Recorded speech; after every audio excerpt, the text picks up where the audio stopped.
Quero cumprimentar Merlin de Souza, Moisés Rocha e a querida Sônia Krupa, que foram os apresentadores dessa nossa passagem por aqui. Quero cumprimentar a companheira Luísa Erundina, que eu conheci em 1979, no primeiro congresso. A Luísa Erundina me chamou para participar do primeiro congresso das assistentes sociais do Brasil, no Ayambi. E o ministro do Trabalho se recusou a participar. Ela então me nomeou a autoridade principal do congresso delas. E até hoje a gente mantém uma relação forte de amizade. Companheiro Suplicy, que eu tive mais o prazer...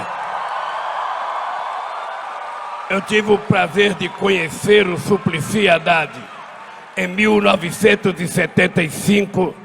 O Suplicy escrevia na Folha de São Paulo e eu então tive o prazer de ser convidado pelo Suplicy para ir assistir uma aula dele na Fundação em Santo André, no curso de Economia. Eu era presidente do sindicato e eu fui assistir o curso do Suplicy. Na hora que ele parou de falar, abriu-se a palavra, eu fiz uma pergunta e o professor de economia pediu para eu sair da sala porque eu era comunista, não poderia fazer aquela pergunta e eu então tive que me retirar. O que eu fiquei triste é que metade dos alunos aplaudiram o professor. Significa que não era só o professor que era reacionário, também tinha aluno reacionário. Bem, é difícil falar aqui sem citar o meu companheiro Fábio Conde Comparato, o nosso querido jurista. Para vocês que são jovens, o PT participou da Assembleia Nacional Constituinte e o PT foi o único partido que chegou na Constituinte com um projeto de Constituição, um projeto de regimento interno e com um caminhão de desaforo. E, obviamente, que quem fez o nosso projeto de Constituição era o companheiro Fábio Comparato, então, nosso grande jurista que coordenou aquele nosso projeto de Constituição. Eu vi aqui atrás o companheiro Padilha. O Padilha é meu médico, que cada vez que eu tenho dor de barriga, eu telefono para ele, ele me consulta por telefone. Meu querido companheiro Ivan Valente, grande companheiro, dos quais eu tenho um profundo respeito, meu companheiro Márcio França, companheiro do PSB, nosso aliado, minha querida Maria Vitória Benevides, com quem eu tive o prazer de participar de tantas e tantas reuniões, Mônica Valente, da direção nacional do PT, Tamires, do Instituto Lula. Bem, por que eu estou falando isso? É porque eu estou aqui me sentindo Vocês mais jovens não conhecem, nós nordestinos, quando a gente se perde, a gente fala que está areado. A coitada da minha mãe era analfabeta e a gente morava na Vila Carioca, aí na divisa com São Caetano, perto da Vila Prudente, encostada à estação do trem do Ipiranga, e cada vez que ela pegava um ônibus, ela tinha que descer na Praça João Mendes. E ela dizia, quando ela saía para caminhar, para fazer as tarefas que ela tinha que fazer, na volta ela ficava areada. Ela não sabia onde estava. E aí começa a fazer a pergunta: eu estou areado. Por que eu estou areado? Nós estamos há 48 dias das eleições mais importantes desse país. E é engraçado porque você liga a televisão de manhã, só se fala em eleição. Você liga o rádio, só se fala em eleição. Você lê o jornal, só tem coisa de eleição. E eu não posso falar de eleição.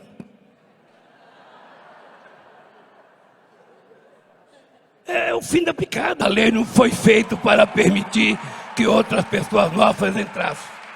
Eu não vi nem o Orlando nem o Paulo Teixeira, eu estou vendo agora os dois. Então, é o seguinte, gente. É o seguinte. Eu, primeiro, preciso de uma explicação. por que a última vez que eu vim aqui foi antes de 22 anos atrás, ou 24 anos, como a moça falou. Eu posso confessar para vocês que não foi por minha causa. Se eu não vim aqui a dar alguma coisa aconteceu. Porque não tem na história do Brasil. Desde que Marechal Deodoro deu o golpe chamado Proclamação da República, todos os presidentes juntos somados não visitaram 10% das universidades que eu visitei neste país.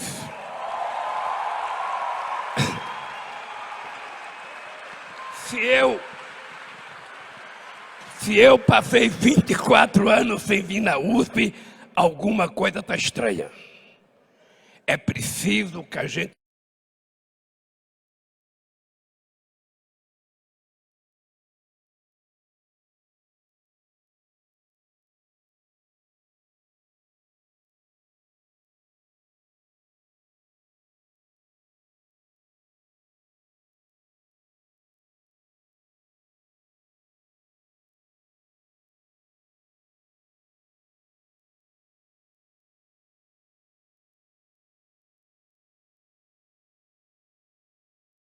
Em 2022,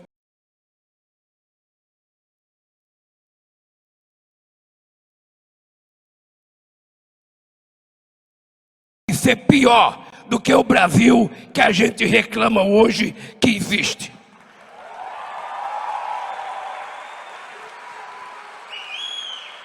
E veja, eu prometo não falar em candidato, prometo não falar em partido, mas eu não posso deixar de discutir o que vai acontecer no dia 2 de outubro de 2022 nesse país. Não posso. Não é possível que eu esteja no lugar chamado berço da inteligência brasileira. A USP ela foi construída em 1934, se não me falha a memória, não para ser uma universidade qualquer. A USP foi construída porque, como os paulistas tinham perdido a Revolução Constitucionalista e o Getúlio tinha assumido o governo, era importante que o governo federal não entrasse aqui, era preciso que os paulistas tivessem dono da inteligência nacional. E por isso ela foi construída e durante muito tempo a USP foi responsável por grande parte da inteligência nacional, não apenas em São Paulo, no Brasil inteiro. E ao invés de ter raiva, eu tenho uma profunda admiração pela excelência e pelo respeito que a USP conquistou no mundo inteiro. Então, meu caro, não é possível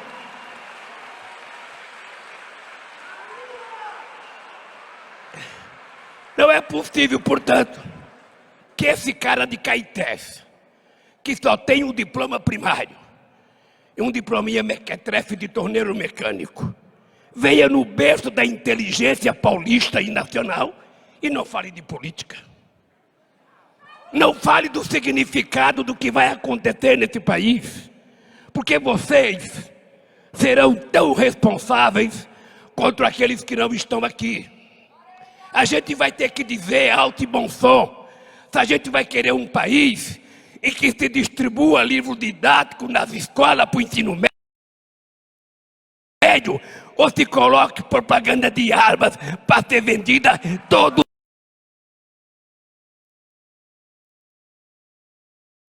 santo dia nesse país.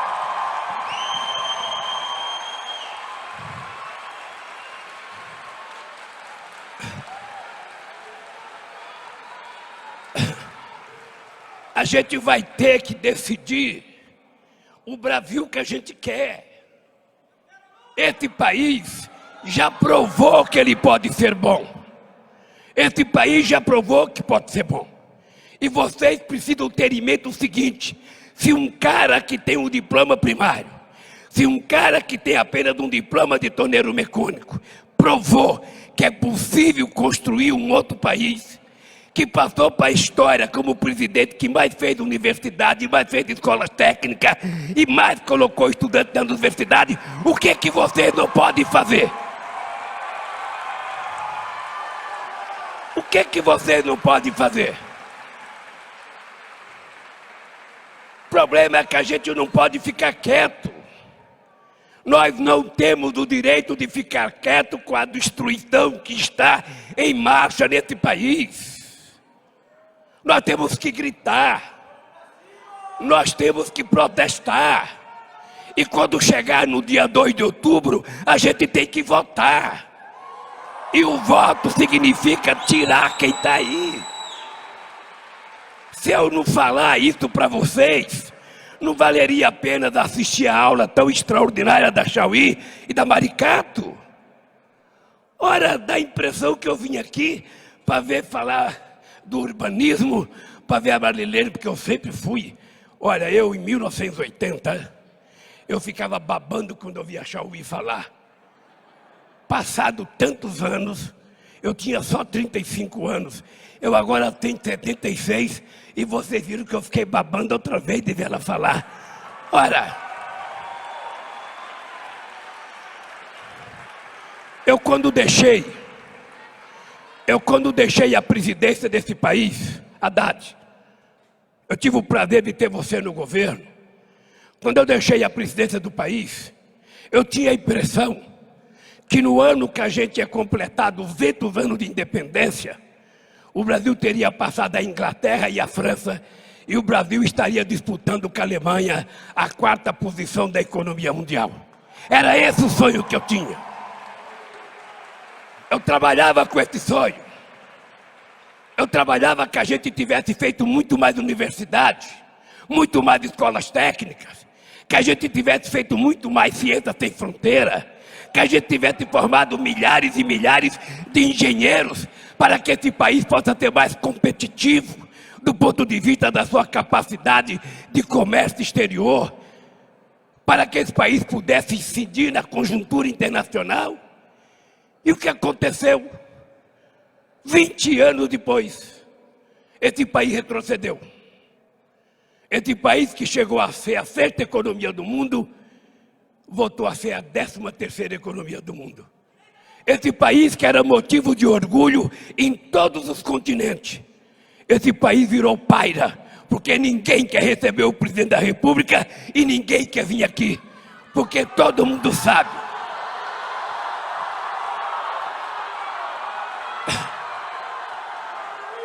Todo mundo sabe que tipo de gente está governando esse país.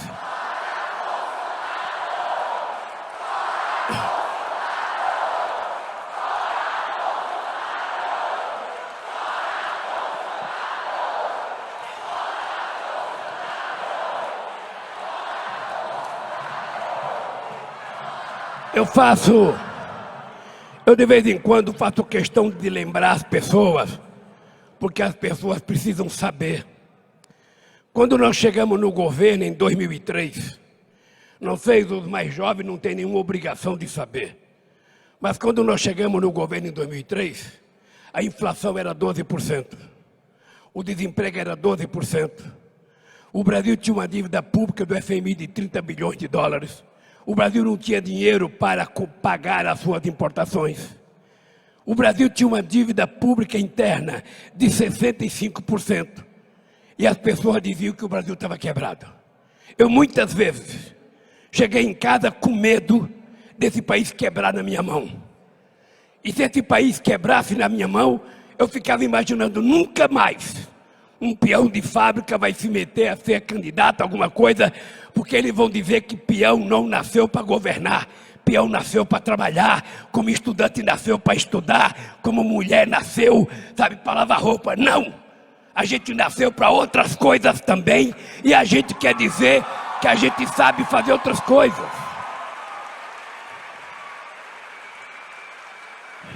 Veja, nós reduzimos a inflação para 4,5%. Ficamos com ela dentro da meta o tempo inteiro. Nós reduzimos a dívida pública de 65% para 39,9%. Nós fomos o único país do G20 que fez superávit primário durante todo o tempo que nós governamos. Nós geramos 22 milhões de empregos com carteira profissional assinada. Nós fizemos com que a economia brasileira crescesse a 7,5% em 2010. E a gente sabe o que é que esse país fez depois que nós descobrimos o pré-sal, depois que nós recuperamos a indústria naval. Eu lembro que quando eu ia falar que nós tínhamos que fazer a universidade, aparecia sempre o ministro da Fazenda dizendo: presidente, não tem dinheiro, a gente não pode gastar. Eu falava: se a gente não pode gastar, pare de falar em palavra gasto para a universidade, porque a universidade significa investimento no futuro desse país.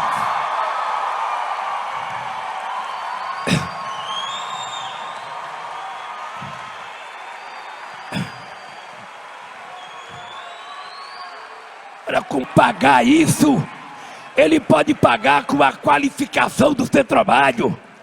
Ele pode pagar isso melhorando a nossa capacidade produtiva, melhorando a qualidade dos produtos que a gente fabrica. Ele pode pagar isso dando aula. Olha, que história que é essa de colocar dúvida em tudo? Djalma, bom, meu querido Djalma, o Djalma foi tesoureiro do sindicato quando eu fui presidente em 75. Djalma, é o seguinte, nós temos que ter em conta, toda vez que você quer fazer uma coisa, a pessoa fala: isso custa muito. Vamos fazer reforma agrária, custa muito. Nós temos que começar a nos perguntar quanto custou não fazer as coisas no tempo certo nesse país. Quanto custou? Quanto custou não alfabetizar esse país na década de 30 ou 40? Quanto custou não fazer a urbanização quando começou a evasão, sabe? A enxurrada de gente que saía do campo para vir para a cidade. Quanto custou a esse país a gente não ter feito a reforma agrária quando foi feito no mundo inteiro? Sabe? E fica muito mais caro. Então veja, já que eu não posso falar em política e eleição, e eu vou tomar cuidado para não falar, para não comprometer o estatuto da USP. Isso aqui tem estatuto, é uma coisa séria. E eu não vou falar. Eu não vou falar aqui, mas eu sei que pelos corredores está todo mundo falando de eleição. Eu tenho certeza. Aliás, eu tenho certeza que vocês nem estão cochichando. Estão cochichando. O Lula não vai falar da eleição? Porra, será que ele não vai falar da eleição? Ele é candidato ou não é? O Haddad será que é candidato? Nem isso a gente pode falar, gente. Se vocês quiserem saber se eu vou ser candidato ao Haddad, vocês vão ter que ir no Vale do Agabaú, domingo de manhã. Senão eu não vou saber. Aqui a gente não pode falar. Mas olha,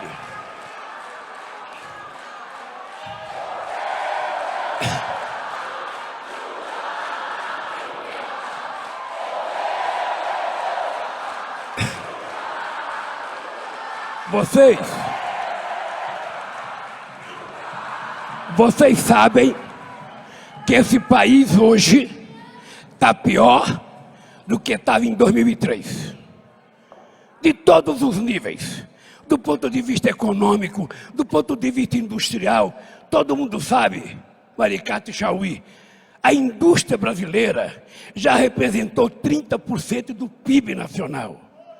A indústria automobilística sozinha representava nos anos 80 23% do PIB industrial. Hoje, Djalma, está representando menos que 10%. Os empregos estão ficando desqualificados, a massa salarial está caindo, o povo está comendo melhor. O cara gostaria de ir no açougue comprar um peito de frango, ele vai comprar um pescoço ou um pé de frango. O cara gostaria de comprar um filé, ele vai comprar um contrafilé, senão vai comprar qualquer outra carne de segunda. Tudo piorou, mesmo para quem está trabalhando. Durante todo o tempo que eu fui presidente, 90% das categorias organizadas, inclusive os trabalhadores da USP, recebia aumento de salário acima da inflação. Agora, 90% não recebe nem a inflação. A gente aumentava o salário mínimo aumentamos o salário mínimo todo ano, de acordo com o crescimento do PIB. Hoje não se aumenta mais o salário mínimo. Então eu quero dizer uma coisa para vocês. Quero que vocês saibam. Eu tô velho. Eu tô com 76 anos de idade. E eu digo sempre, não pense que eu tô velho aos 76 anos de idade. A gente só fica velho quando a gente perde a causa. E a minha causa continua intacta.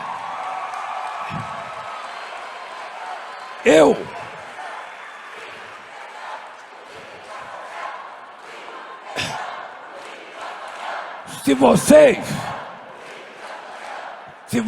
estiverem dispostos, a gente vai recuperar esse país. A gente vai acabar com a inflação. Não vai ter mais mulher na fila do osso, mas vai estar comprando carne para comer. Não vai ter mais família comendo carcaça, vai estar comendo frango. As pessoas não vão estar mais na rua pedindo comida, pedindo esmola, criança dormindo na rua. Nós tínhamos acabado com isso. Isso não existia mais no Brasil. Agora você anda as pessoas na rua com papel pedindo comida, cheio de filho. E parece que a gente perdeu o direito de ficar indignado, o direito de te revoltar. Não é possível que um país que é o terceiro produtor de alimento do mundo, um país que é o primeiro produtor de proteína animal do mundo, tenha gente dormindo sem ter um bocado de comida. Não é possível que isso não mexa conosco. Então, gente, olhe, estejam certos de uma coisa. A gente não pode falar que é candidato. Mas a hora que eu puder falar, eu vou falar. A hora que eu puder falar, eu vou falar. E eu quero que vocês saibam. Eu quero que vocês saibam o seguinte. Eu vou dizer.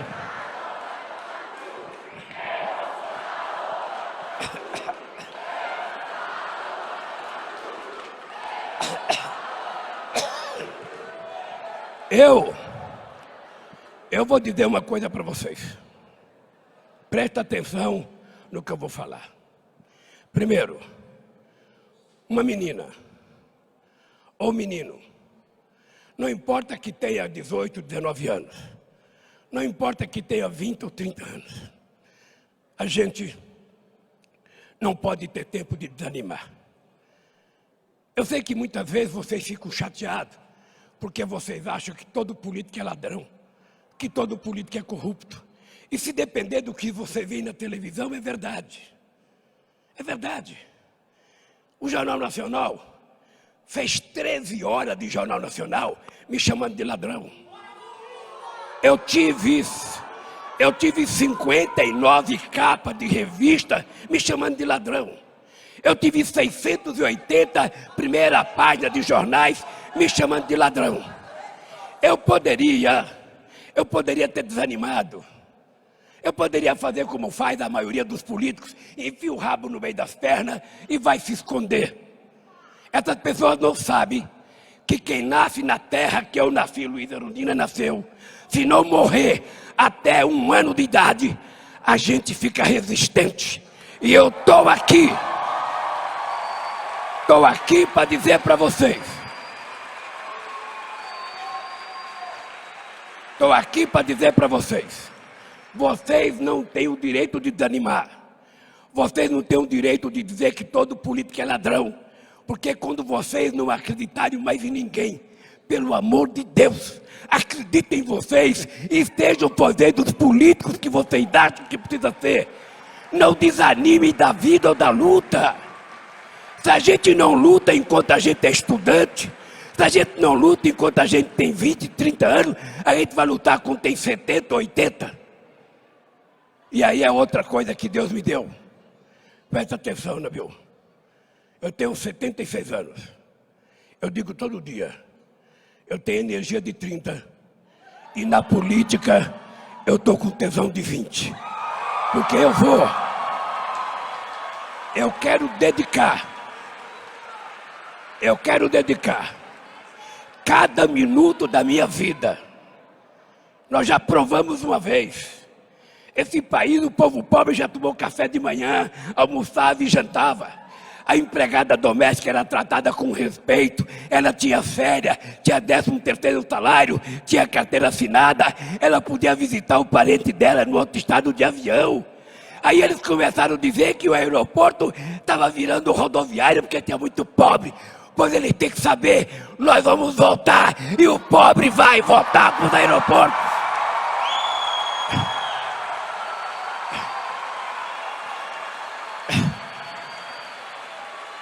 Tem que pagar salário para a doméstica, ela tem que ter férias. Eu lembro de um dia, eu vou lhe contar uma história.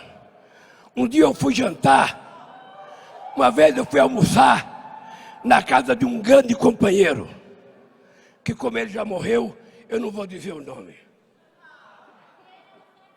Aí esse grande companheiro, gente boa, dentista, me levou na casa dele e falou o seguinte: cheguei na casa dele, tinha uma mulher, não do teu tamanho, mas um pouquinho mais forte. Eu falei: Lula, aqui é a Maria. Essa Maria, cara, criou minha filha. Essa dona Maria criou meu filho. Essa dona Maria cuida de mim, da minha mulher. Ô Lula, ela é da família. Eu falei: porra, cara bom. Aí fui lá, comi a feijoada. A mulher fez uma feijoada porreta. Comi a feijoada. Aí quando eu fui me despedir, eu ia passando na porta da cozinha lá. Seu Lula, vem aqui um pouquinho. Ó, o seu fulano de tal disse que eu sou da família. Pergunta para ele se ele me colocou no testamento. Olha, essa é a lógica. É que não tem ninguém rico que não seja às custas do trabalho dos pobres. Não tem ninguém rico. Sabe? Não tem ninguém que ficou rico. A minha fábrica produziu. Eu sou dono da fábrica, eu sou babaca. Quem foi que trabalhou? Quem é que produziu as peças? Quem é que sacrificou? Então é assim, nós precisamos começar a valorizar o nosso peixe. A gente não pode aceitar a teoria de que é melhor pingar do que secar. Tem que aceitar isso porque é só isso, não. Nós temos direitos às coisas que nós precisamos. Eu nunca aceitei ser tratado como se eu fosse um cara que só gostasse de coisa de segunda. O Lula só gosta de verdura da xepa. O Lula só gosta de comprar calça da 25 de março. O Lula... Não, cacete. Eu gosto de coisa boa. Eu gosto de coisa boa. Eu quero comer bem. Eu quero morar bem. Eu quero viver bem. Todo mundo quer viver bem. Ninguém, Marilena. Ninguém faz opção para ser pobre. Você já viu alguém fazer opção para ser pobre? Você já viu alguém fazer opção para ser pobre? Você já viu alguém fazer opção de comer mal? De ganhar pouco? Não! A gente só ganha pouco e foi pobre porque não teve outro jeito. Nós é que temos que dar um jeito. Ora, antes da gente entrar no governo, Haddad, universidade era coisa de rico. Aqui não tinha negro nessa universidade. Aqui não tinha gente da periferia. Hoje a gente percebe que mudou a cor das universidades. A gente percebe que já mudou. Sabe? Já mudou. E precisa mudar mais, porque é esse o país real. E é esse o país que nós temos que construir. Cada vez mais diversidade na universidade, na cultura. Eles acabaram com o Ministério da Cultura. Veja que absurdo. O que eles não sabem é que a gente vai votar. A gente, além de recriar o Ministério da Cultura, além da gente recriar o Ministério da Cultura, nós vamos criar um comitê de cultura em cada capital desse país, para que a cultura seja nacionalizada, para que o Brasil não viva apenas a cultura do eixo Rio-São Paulo. É preciso as pessoas saberem que no Amapá tem cultura, que no Oiapoque tem cultura, que no Vale do Jequitinhonha tem cultura, que em Pernambuco tem cultura, que na Bahia tem cultura, sabe, o país inteiro. Então é preciso diversificar essas coisas. Então, gente, é o seguinte, Quando puder falar de eleição, vocês me convidem. Me convidem que eu vou voltar aqui para dizer para vocês o seguinte. A alegria de poder conversar com vocês. A alegria de poder conversar com quem vai consolidar o destino desse país.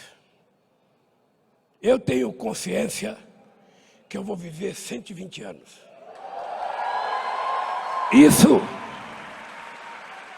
porque a ciência disse que a pessoa que vai viver 120 anos já nasceu, Luísa.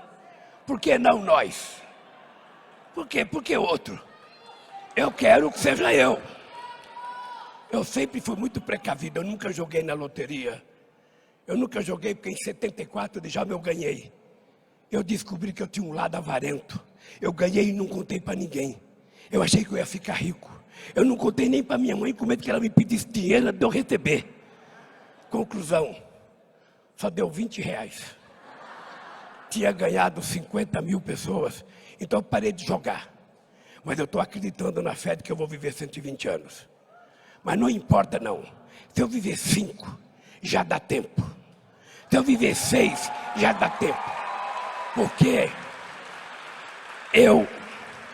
se vocês soubessem, eu quero dizer como se eu estivesse dizendo para minha bisneta.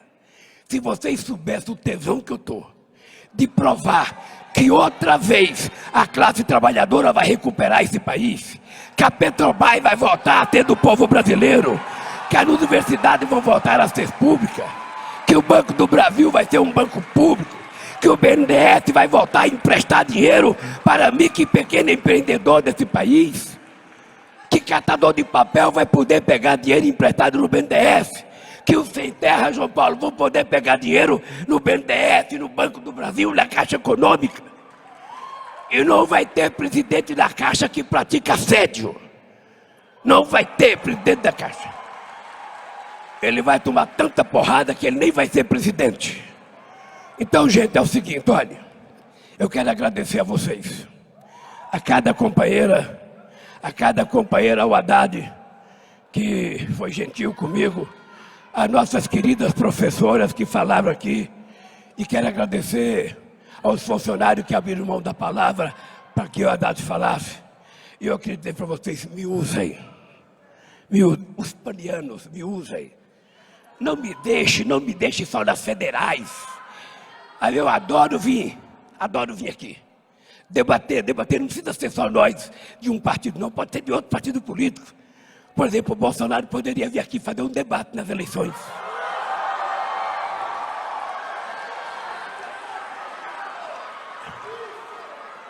Ele não vai vir porque ele não gosta de estudante. Ele não vai vir porque o ministro da Educação dele disse que universidade não precisa ser para todos. É só para uma pequena parte. E eu, Marilena, fico muito triste quando eu vejo que o Peru teve a sua primeira universidade em 1554. E o Brasil só teve a sua primeira em 1922, 400 anos depois. Eu fico triste quando eu percebo que em 1918, a Argentina já tinha feito a sua primeira reforma universitária. E a gente ainda não tinha nenhuma universidade. Eu acho que a USP foi a segunda universidade. A primeira foi a Universidade do Brasil, que ela foi feita não é para ensinar o povo brasileiro, não. É porque vinha para o Brasil o rei da Bélgica. E naquele tempo, para um rei visitar um país, precisava ter um título de doutor honoris causa. Então juntaram um monte de faculdade e fizeram a Universidade do Brasil, que foi no Rio de Janeiro. Então como é que se explica esse país tão grande, só ter universidade 450 anos depois da descoberta? Como é que se explica esse país ser o último país a ser a independência? E não foi a independência do Rio Ipiranga, não. Porque ali foi um conchavo entre a coroa e os brasileiros, porque a verdadeira independência foi com suor e sangue, feita em 2 de julho na Bahia, que teve muita luta. Sabe? Mas a gente comemora essa também. Como é que pode esse país ter sido o último país a garantir que a mulher tivesse direito a voto? E ainda porque uma companheira na cidade de Mossoró, no Rio Grande do Norte, entrou na justiça para garantir o direito de voto. Esse país, o analfabeto, não podia votar até outro dia. Menos de 16 anos não podia votar. Olha como é que o analfabeto era proibido de votar. Ele sabia produzir feijão, arroz, macaxeira, milho. Ele sabia dar comida para os cavalos do dono da fazenda, dar comida para os bodes. Porra, ele só não sabia escolher o nome do cara que ele queria escolher para deputado, para vereador. Então vocês percebem que nós estamos atrasados com relação à história. E nós precisamos recuperar. Eu tenho orgulho porque quando eu era presidente, o Haddad era ministro, o Brasil passou a ser o 13º país em publicação de artigos científicos nas revistas especializadas. Eu tenho orgulho. Eu tenho orgulho de que quando a gente chegou no Brasil, na presidência, o Brasil tinha apenas 3 milhões e meio de estudantes. E quando deixamos, o Brasil estava com 8 milhões de estudantes. E se eles não gostam de mais estudante, pode se preparar, que se a gente tem 8 anos, com mais 10 anos, a gente vai ter 16, a gente vai ter 17, porque não é possível. A Argentina, percentualmente, tem quase 40% de jovem idade universitária na universidade. O Chile tem 30 e pouco por cento e o Brasil só tem 17%. Porque nós chegamos lá, Haddad. Porque se não fôssemos nós, só tinha, quem sabe, 10% ou 12%. Então é o seguinte, marca uma coisa que eu vou dizer na cabeça de vocês. É pelo fato de eu não ter tido oportunidade de estudar, é pelo fato de eu não ter podido fazer universidade, que eu quero que os iguais a mim tenham universidade. Eu quero criar as oportunidades.